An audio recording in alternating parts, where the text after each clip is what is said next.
Hey everybody, I got two things for you today. I want to talk about my SKS modifications that I've made, and I want to talk about Bud Light Lime-A-Rita. I know a lot of you guys out there drink, and you've probably passed this item up quite a bit. I don't work for them. I'm letting you know now, I'm not getting any money for this. These are delicious. These are freaking amazing. I've been drinking them all night if you can't already tell. Only bad thing about them is they come in an 8-ounce container instead of a 12, which I think they should fix. I'm kind of sick of the 8-ounce can. Coke did it with the small little cans, and everybody's got smaller cans now. For some reason they want to fuck you over and give you less for more. But these are really good. They're worth it. They're delicious. I'm just going to leave it at that. Now to the SKS. I made modifications to this SKS in a couple of places. Obviously the stock. But I also put a Murray's firing pin in this. So the firing pin is springed. Second modification, which I'm starting to feel was unnecessary, but for looks, it's okay. This is an NC Star gas tube. And it's meant for putting a scope on this. But the problem with the gas tube on the SKS is it wiggles. So you're never going to get a zero shot out of a scope on a gas tube. So I pretty much keep it on there for looks. I'm probably going to put a laser sight on this little laser pointer. Straight out, I think that's my best bet.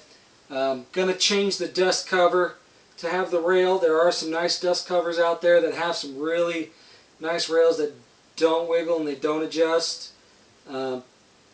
The thing I did today, though, is I put a pistol grip on there in the front, and this gives this gun incredible control. And if you're turning tight corners, you can shorten this, and it makes life a lot easier. It is a pain in the ass to adjust, though. Next thing I put on it was an adjustable bipod. I've got it short right now. And I like to keep it this way. I know a lot of people, when they put their bipods out, the forks will be sitting that way. The problem I have with that is when you fire the gun and it kicks a little, maybe a leg might spring up and go forward occasionally. The second issue that I'm having, not really an issue, is the sights. If you watched my last SKS video, you notice I wasn't hitting anything at 100 yards. I don't have a windage tool, so I can't really adjust this top piece. So what I did was I cut the top off and I gave it AK-47 sights basically, and I also painted the little dot. If you can see it, I painted the dot white. So the dot is white on there now.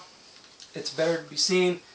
My plan, though, is to either buy one of the little $40 notches that go in here. They've got a circle with little crosses in it. I don't know if that's a great idea or not. But my other plan is, like I said, I'm going to put a laser pointer on here.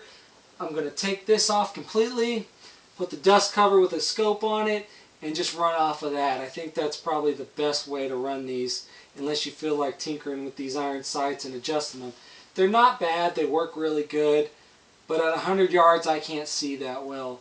So I want to be able to see the shot that I'm making. I like to have a 12 power scope or something where I can actually see the hole I'm making.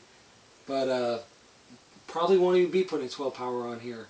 Probably just maybe a red dot or something. But other than that, I haven't had any issues with the SKS. There's a lot of critics out there on this gun, and there's a lot of people that are misinformed. There are people that are offering Chinese SKSs for $350, $375 on Gunbroker. That's the starting bid. That's not the value of the gun. These guns are valued at $600 to $700 if they're Norinco. And the reason the Norincos are better than the Yugos are because they're chrome lined. These chrome lined barrels can actually handle way more of that dirty steel Russian ammo than what an old Russian SKS or a Yugo SKS. And the SKS from Yugoslavia, it sucks. It jams. It's a piece of shit. The Yugoslavian SKS is not better than the Chinese. The Chinese SKS is, in my opinion, the best SKS for use. The Russian is collectible, so it is more valuable. But if you're going to use this gun for hunting or just shooting, I would get it in Chinese. I wouldn't get it in Yugoslavian. They jam. They're pieces of shit. And again, if you're thinking about getting one of these rails and putting something on it, my experience with it is they're just not really fitting that well. And this one actually, I got this one on eBay. I think it was $30. The nipple piece here actually was upside down.